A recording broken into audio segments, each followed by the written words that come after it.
Welcome back. So I've previously mentioned that I added some personal touches while upgrading this guitar, and I think now's the time to talk about them as things I do from here on out revolve around them. The biggest thing I wanted to change to my personal preference was flipping the control switch, basically inverting the controls. As you know, on a traditional Tele, the control plate looks like this. The pickup selector switch closest to your strumming hand, volume in the middle, and tone the furthest away. I wanted this the other way around. Mainly, I wanted the volume knob closest to my strumming hand. But this isn't as straightforward as simply flipping the control plate upside down. You also have to flip the control switch so that the direction of the pickup selector matches with which pickup you're selecting, and you also have to change the positions of the volume and the tone knob. The issue here, if you remember from the end of part 2, is that some of the wires connecting the pots to the control switch were too short for me to move things around, so I'd have to do some additional wiring work before being able to make these changes. Which then leads me to the other optional thing I did for this build, which was this. Let me explain. So imagine this is your control panel and you've got components going through it. If you rest it on a flat surface, it's going to be on an angle and it's going to be unwieldy, and this isn't ideal for soldering work because you want something solid and stable to ensure proper heat transfer.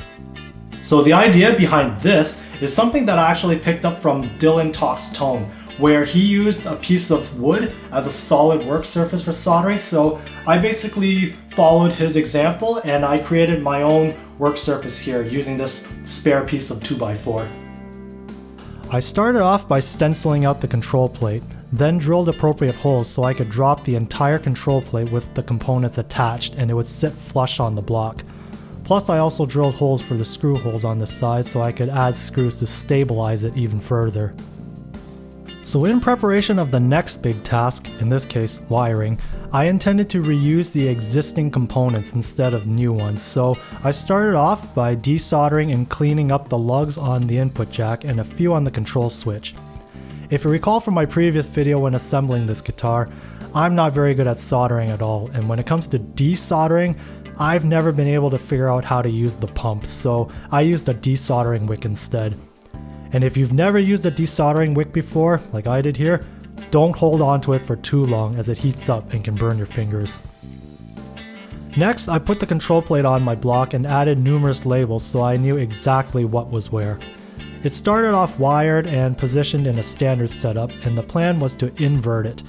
For the wires that were too short, I decided to extend them, so to speak, instead of undoing all the existing soldering in place. That would have been a lot more work.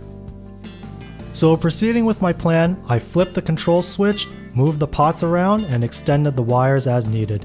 And by extending, what I mean is cutting the existing wire, stripping the ends, then using another piece of wire and soldering them together, basically daisy chaining them.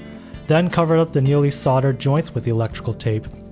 I didn't do a very good or clean job, so if you want to see this done properly, there are plenty of instructional videos on YouTube you can look up.